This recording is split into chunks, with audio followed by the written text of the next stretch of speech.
Hi, this is John with WTI. And this one hits me directly into my childhood.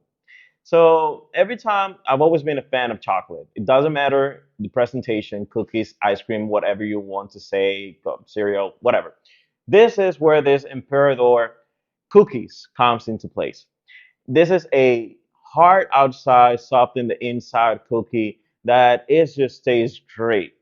And it's like a nice chocolate filling because it's not overly sweet chocolate. Actually, it's a chocolate that feels a little bit like a good taste. It's a strong chocolate filling, and it's pretty much good because like if I'm craving something sweet, which that happens very often as I work from home, and I just have to go pretty much anywhere, grab it, and have a good time while I'm working. Just get a couple of cookies. This one's has always been one of my best options.